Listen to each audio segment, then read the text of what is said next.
Era una madre que creía conocer los límites, las reglas no escritas del amor incondicional.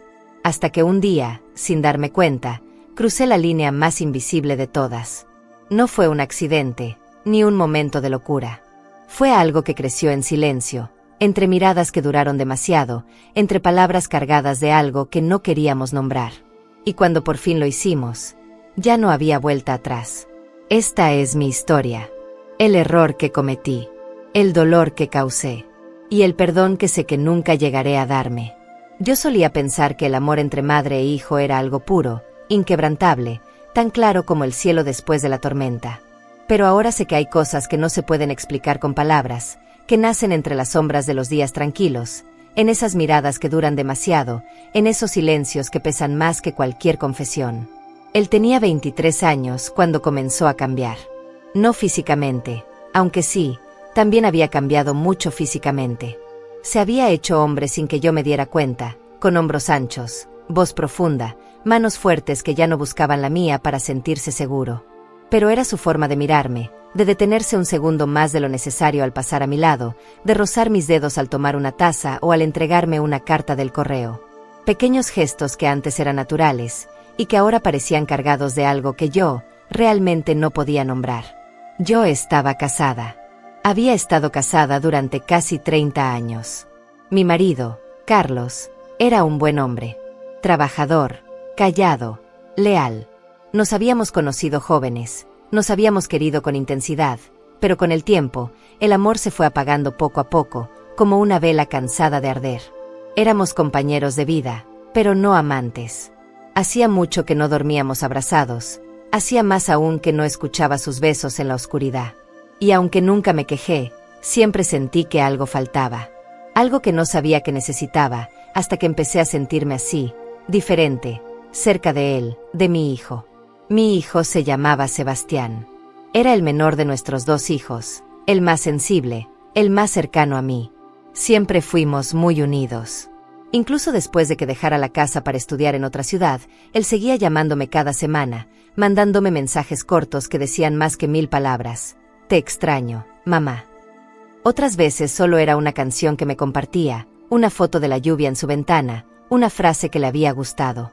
Y yo respondía con el mismo cariño, con esa ternura que solo una madre puede sentir por su hijo. O eso creía yo. Cuando regresó a casa, después de terminar la universidad, pensé que sería temporal. Solo hasta que encontrara trabajo. Pero los meses pasaron y no conseguía nada estable. Se quedó viviendo con nosotros, ocupando la habitación que antes usábamos como bodega, rehaciendo su rutina como si nunca se hubiera ido. A veces desayunábamos juntos, otras veces salíamos a caminar por el parque mientras mi esposo Carlos trabajaba. Me gustaba tenerlo cerca, más de lo que debería. Una noche, mientras yo lavaba los platos, él entró a la cocina. Llevaba solo una camiseta y pantalones deportivos, el cabello mojado de la ducha, oliendo a jabón y a algo que no supe identificar, pero que me hizo detenerme. Estaba sudoroso, acababa de hacer ejercicio. Me ofreció ayuda, y sin decir nada, empezó a secar los platos que yo iba lavando. Su presencia era reconfortante, familiar. Pero entonces, mientras nuestras manos se rozaban por accidente, noté cómo su respiración cambió. Cómo cerró los ojos por un segundo, como si estuviera conteniendo algo. ¿Estás bien?, le pregunté, tratando de sonar normal. Él asintió, pero no me miró. Solo dijo, sí, solo tengo calor. Pero no era calor. Era tensión. Una tensión que yo también sentía, aunque no quería reconocerla. Por Dios, soy su madre. Esa noche no pude dormir. Giraba en la cama, recordando su mirada, su forma de estar cerca sin tocar, de hablar en voz baja, de acercarse tanto que podía sentir su aliento en mi piel. Intenté convencerme de que estaba imaginando cosas, que era agotamiento, estrés, nostalgia. Pero algo dentro de mí sabía que no era casualidad, que había algo más. Y luego vinieron las miradas, las pausas largas, las frases que decían más de lo que debían. La manera en que se sentaba junto a mí en el sofá, sin tocarme, pero tan cerca que podía sentir el calor de su cuerpo. Las noches en las que me acompañaba a ver películas, y yo fingía estar concentrada en la pantalla, mientras en realidad solo podía escuchar el ritmo de su respiración. Un día, estábamos solos en casa. Carlos había salido de viaje de negocios. Mi hijo y yo fuimos a hacer mercado juntos, como siempre lo hacíamos desde que él era pequeños. Regresamos con bolsas llenas, riendo de una broma que él había hecho sobre el precio de los tomates. En la cocina, mientras guardábamos la comida, él me miró. De verdad me miró, con una intensidad que me paralizó. «Mamá», dijo en voz baja, «¿alguna vez has sentido que hay algo que quieres tanto que te duele el pecho?» Me quedé quieta, con una botella de aceite en la mano. No supe qué responder, porque sí, lo había sentido, muchas veces, pero no era algo que pudiera decirle. «¿A qué te refieres, cariño?», pregunté, tratando de sonar tranquila. Él bajó la mirada. Sus manos temblaban ligeramente. «No lo sé. Es como si hubiera algo que quiero, pero que no puedo tener. Algo que me hace sentir mal solo por pensarlo». Tragué saliva. Sentí un escalofrío recorrerme la espalda. Sabía a qué se refería. Y lo peor es que yo también lo sabía.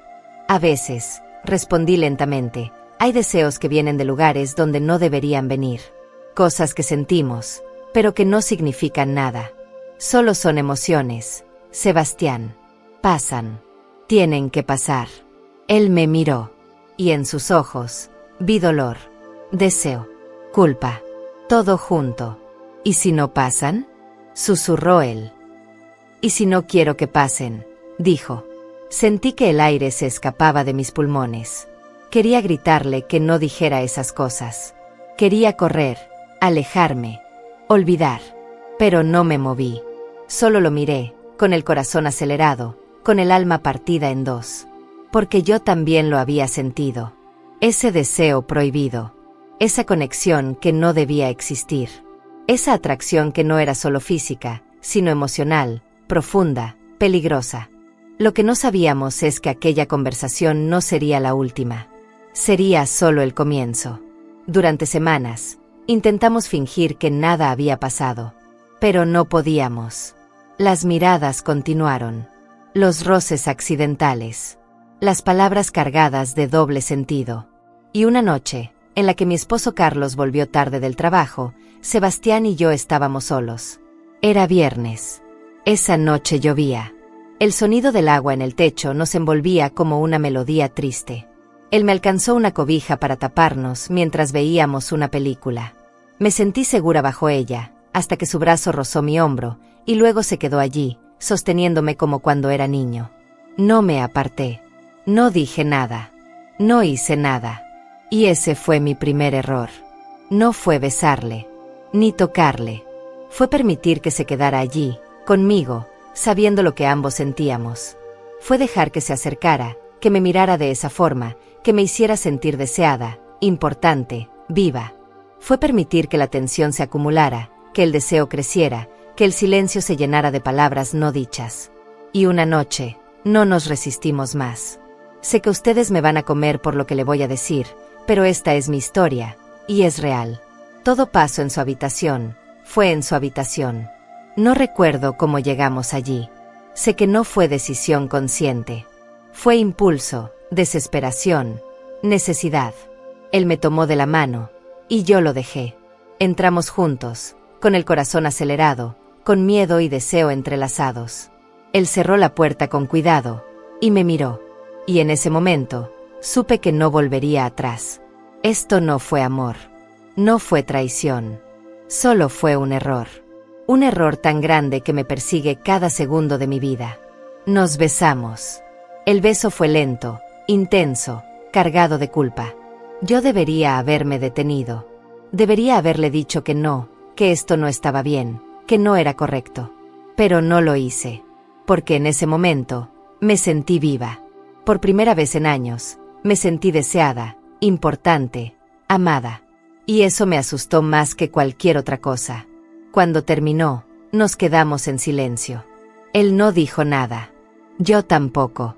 Solo nos miramos, con lágrimas en los ojos, con el peso de lo que habíamos hecho aplastándonos el pecho. «Lo siento», dijo él, con voz rota. Perdóname, mamá. Esas palabras me rompieron el alma. Porque no debería haber tenido que pedir perdón. Yo era la adulta. Yo debería haber sido la fuerte. Yo debería haberlo detenido. Pero no lo hice. Y ese fue mi segundo error. Después de eso, todo cambió. Volvimos a fingir. Volvimos a actuar como si nada hubiera pasado. Pero ya no éramos los mismos. Él se alejó de mí. Comenzó a salir más, a trabajar en otro lugar, a evitar mi mirada. Y yo simplemente me quedé allí, con el corazón roto, con la culpa royendo mi alma cada mañana al despertar. Mi esposo Carlos nunca sospechó nada. Nunca supo que había fallado como esposa, como madre, como mujer. Pero yo sí lo sabía. Y no había forma de borrarlo. Hoy, años después, vivo con esa carga. Mi hijo Sebastián se fue. Encontró trabajo lejos. No nos hablamos tanto como antes. A veces, cuando lo veo, intento sonreír, pero sus ojos ya no brillan igual. Ya no hay esa conexión. Quizá porque ambos sabemos lo que hicimos. Y quizás, en el fondo, él también me odia por ello. Porque yo sí me odio. Este no es un amor prohibido que termine con un beso robado o un adiós apasionado. Este es un error que no tiene perdón. Un pecado que no se borra con el tiempo. Una herida que sangra todos los días. Y aunque nadie más lo sepa, yo lo llevo conmigo. En cada latido de mi corazón. En cada palabra que no digo. En cada mirada que evito. Porque cometí un error. Uno que nunca podré perdonar. Y que jamás podré olvidar.